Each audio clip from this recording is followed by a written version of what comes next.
Hi there once again. Thanks for spending time with us here on Leading Edge. I'm your host, Jeff Smith. Hopefully it's been a good weekend for you. Coming up in just a few minutes, the Surgeon General says parents these days are stressed out.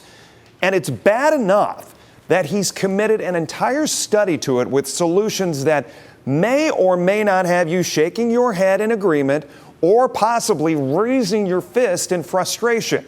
We're going to dive into what the study is showing with the Willow Center psychologist Erin Wiley in just a bit. But before that, we're 60 or so days outside of the presidential election, and there is always talk about it being the most important election of our lifetime. So, with that in mind, we wanted to invite the director of the Lucas County Board of Elections, LaVera Scott, joining us for an update on the preparations and also the process. Good to have you here. Thanks for being here during what is, I'm sure, a very busy time.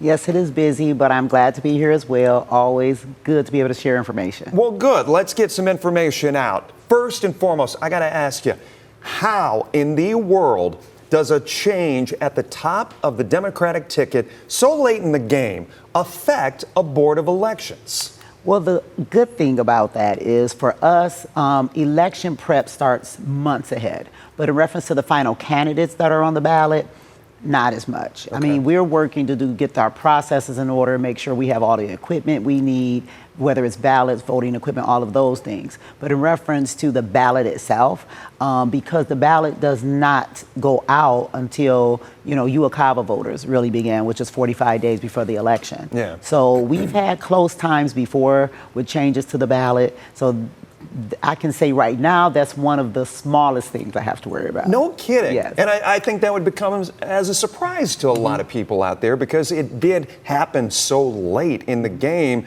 Is it because more of what we're seeing when we show up, it's a digital system versus more of the paper ballots that are available? Well, it's that and the fact that the deadlines in reference to the state ballot being ready, literally, we do not send our first ballots out to 45 days before. So being able to get our ballots ready before that 45 days can happen. Yeah. Sometimes it's a tight fit, and it may be based upon, a local city charter that has deadlines that don't meet the state, which in Lucas County we have several. Right. So we're kind of accustomed to being able to put our ballot and have our ballot ready in a shorter period of time due to the fact that Lucas County has so many charter entities that don't necessarily comply with state law. You guys can work on the fly.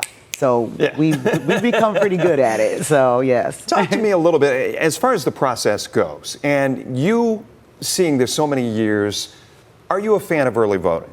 Because I guess when we went through school, right, it was always election day. And the process has changed over the last few decades. Do you like one over the other? Do you think there's still something to hold fast to as far as election day is concerned? I honestly believe over the years, I've become more accustomed to early voting. I was working at the Board of Elections when early voting started. So I've seen it in its, infancy and what it's grown to now. More voters are taking advantage of early voting. Each year we see an increase, I believe, because life just keeps happening, right? And early voting allows people, with various shifts, whether you're working third or second or whatever the case may be, we have hours during the day that people can come vote for a longer period of time. Understood. So I always believe that anything that allows voters to be able to cast their ballot is not a bad thing. But doesn't it take away the importance of the November 5th, as it were, for this year, just because you found that place in your schedule. You found that moment to break away from no matter what it was because I had to go vote. Well, I believe part of it is just the change in times period. Like before, we had more 8 to 5, 8 to 5, yeah. 8 to 5 shifts. You didn't have things that were open 24 hours. Even when I was younger, you didn't have businesses that necessarily ran 24-hour schedules. And I think as the world changes, we have to be able to change in elections too, so that voters still can vote. Whether it's technology, the technical changes that are going on with the voting equipment. We have to stay on top of that. Cybersecurity, anything that changes for the world, we have to be able to make those same changes in elections. Your checklist, now that we're 60 plus days until the election, what's on your checklist here over the next few weeks? Over the next few weeks, we've started to receive a lot of the absentee ballot applications that were mailed out by the state. And then previous to that, voters were already mailing those in. So one of the biggest things that we're doing now is just making sure that registrations are caught up in reference to being processed, making sure that if there are issues with registrations that we're sending notifications to those voters, that they still have time to fix it before the deadline. And then, of course, like I said, the absentee applications, we've had over 20-some thousand already processed. You know, I anticipate that's going to at least triple for this election. So just trying to stay on top of the work as it comes in just makes it a lot easier when we have to hit the ground running, you know, a week before election or several days before election, because though there are other processes that have to be put into play. LaVera, stay right there. We have already come time for our first break. I know it goes fast. We'll be back. We're going to talk more about volunteerism and also bust some of those myths that are out there as far as voting day is concerned. We'll be right back. Lucas County Board of Elections Director LaVera Scott joining us here on Leading Edge. Let's talk about the volunteerism and poll workers. You got enough of them? How much of a call do you need to put out there? I never say I have enough poll workers. I mean, it could be the day before the election. If there's a training class available, I would say please come. We have 302 precincts. And so we have to hire workers to work at every precinct, you know, and the state law allows you to do 2 per precinct if you have at least in a polling location, if you have more than 2 precincts in a location. We shoot for 4. Yeah. So shooting for 4 means we try to hire at least about 1,200 poll workers to work. Currently, we've had about 1,400 return cars to say they'll work. Yeah. As of this morning, we had trained 260 people just this week. So I'm excited about the fact that people are coming to training. Like I said, that's just with 8 classes that we've had this week. But I always say we're always looking for more poll workers because, you know, inevitably there's going to be people who will sign up to work. Fall off. Exactly. They will fall off, and we know that. You know, so I would rather train more people and pay them for training and not have to use them than to be short people on election day. Let's talk about the incidentals, the unexpected. What are you telling them as far as preparations are concerned on those things where somebody comes in, maybe they've got questions, maybe they're having technical issues, or maybe they're not happy with the process itself? And it's usually the third. It's usually a lot of, if there's complaints, it's usually because some people are not happy with the process. Whether it's the fact that there is a line when they come in to vote. And I always tell people, you know, we cannot guarantee, you know, you can't call ahead seating, right? So it's just a matter of the polls are open for that long period of time. We cannot control when the influx happens. The other complaint usually people may have is if there's any type of law changes, which there were last year, but a lot of people that may only vote in presidentials, they did not have to have the new ID that we have to have now. So that is one of the things that we've been really pushing. We've been putting it on our website that if you have not voted since the law changed in 23, these are the things you need to vote. These are for the people like the seeing-ears, we say, that always show up to church on Christmas and Easter, right? And they need to get informed on these things. Well, LaVera, we appreciate the insight as always. Continued good luck going forward. Now 60 days and counting until Election Day. Yes. And Lucas County is ready. We're ready. We're getting ready. We're getting ready, and that's our job. We know that. I have a great staff. We understand the work that has to be put in. Wonderful. Appreciate the time. Thank you. Thanks. We'll be back right after this. Welcome back. This one is for all the parents out there and all of you who might be thinking about being parents. The Surgeon General in a new advisory says parental stress, the stress of having kids, is a significant public health issue. I asked local psychologist Erin Wiley from the Willow Center to comment on the pressures of being a mom and a dad and if it has really changed all that much, and she says yes. Society has changed so much, Jeff. People like me, moms, dads, are raising kids in towns where you know no one. You have no aunts, uncles, cousins, siblings, parents, no one. So you are all alone. And then you work a lot and daycare is super expensive. So you both have to work, but sometimes one spouse works late, one works early. So you can not have to put your kids in daycare, but then your marriage suffers because you never see each other. And back in the day, people belonged to churches, synagogues, and temples more often. People went bowling and had backyard barbecues, and everyone is inside looking at screens. People are so devastatingly disconnected and feel lonely. It's an epidemic. It's like a knot. I don't even know where we would start when you unravel it. There's so many things to unpack in this Surgeon General report.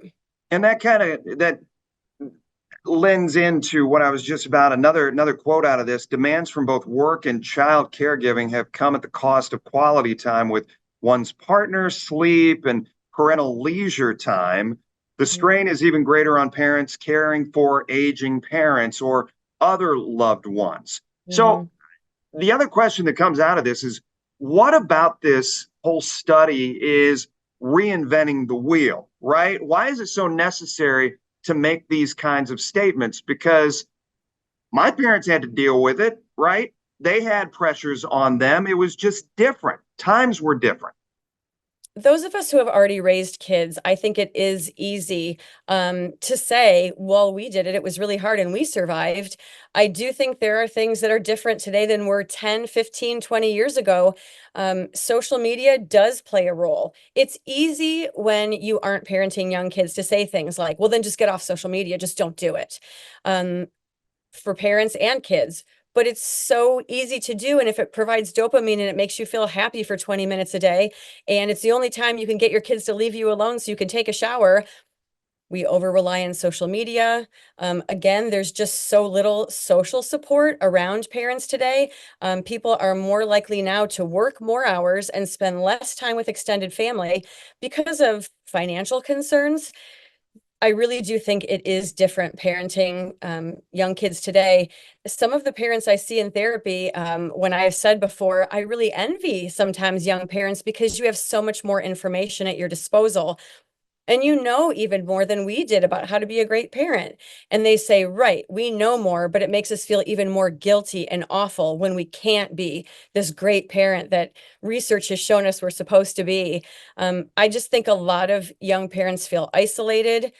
They're broke. They're working super hard to make enough money to survive, and they feel disconnected and like they're stressed and drowning out there. You've brought up social media a couple of times, and one of the things the Surgeon General brought up in this report, Erin, was a culture of comparison. He talked about often perpetuated online around milestones, parenting, and achievements. He says, quote, "It has left many families feeling exhausted, burned out, and perpetually behind." Now, this makes sense for me, right? This is all about the positive look at how social media, when you see these posts, it's always talking about how great life is at these very moments. And you find yourself in that keeping up with the Joneses kind of mentality, right? Yes, I was literally just going to say keeping up with the Joneses, but back in the day, that when we referred to the Joneses, we meant your next door neighbors. Now we're talking about hundreds or thousands of people in a given week where you're seeing the highlight reel of their life while you're experiencing your own actual life happening. And so the comparison of what your life looks like compared to everyone's birthday parties, retirement parties, brand new car, brand new swimming pool, wonderful vacations, really does leave people feeling like they're at a disadvantage, like they need to work harder, like they're not having as good of a time or as many wonderful fun things as everyone else. And that's depressing. And again, like we said before, Jeff, especially those of us who are older can say, well, that's ridiculous, cut it out and stop looking.